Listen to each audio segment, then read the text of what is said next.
L'erreur que commettent la grande majorité des managers aujourd'hui, c'est qu'ils sont très focus sur le travail, sur la production, sur la productivité, sur la rentabilité, sur les résultats, sur la performance, sur les tâches à réaliser, etc.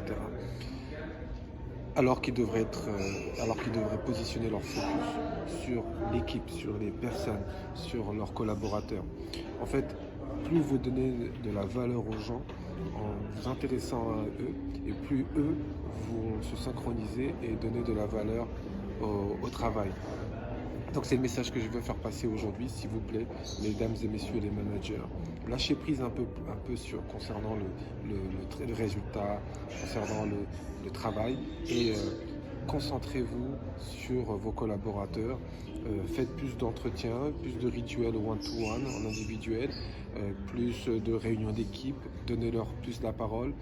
euh, Passez en management participatif, associatif, au lieu de rester sur votre style de management directif ou persuasif. Donnez-leur plus de responsabilités, donnez-leur la parole.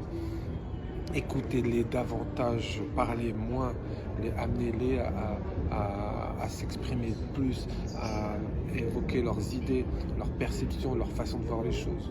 Ils ont en eux des richesses insoupçonnées des deux côtés, hein, beaucoup de ressources en eux.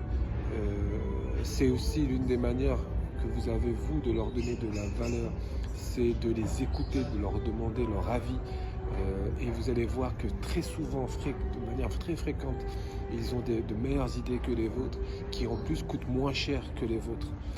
Arrêtez avec cette idée du manager qui, parce qu'il est manager, doit tout savoir, tout connaître, avoir les réponses à toutes les questions.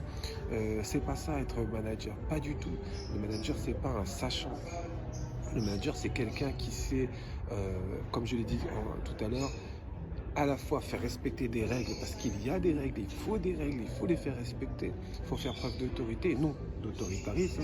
Donc faire respecter les règles de l'entreprise, évidemment, de façon très équitable, donner l'exemple, c'est sûr, et en même temps, eh bien, motiver chacun des collaborateurs, motiver l'équipe, sachant que chacun va être motivé par des leviers motivationnels complètement différents et très personnalisés. Donc, mesdames et messieurs les managers, s'il vous plaît, remettez-vous en question, lâchez prise sur le travail, sur les résultats, et donnez plus d'importance, plus de temps, plus de valeur aux collaborateurs et aux équipes.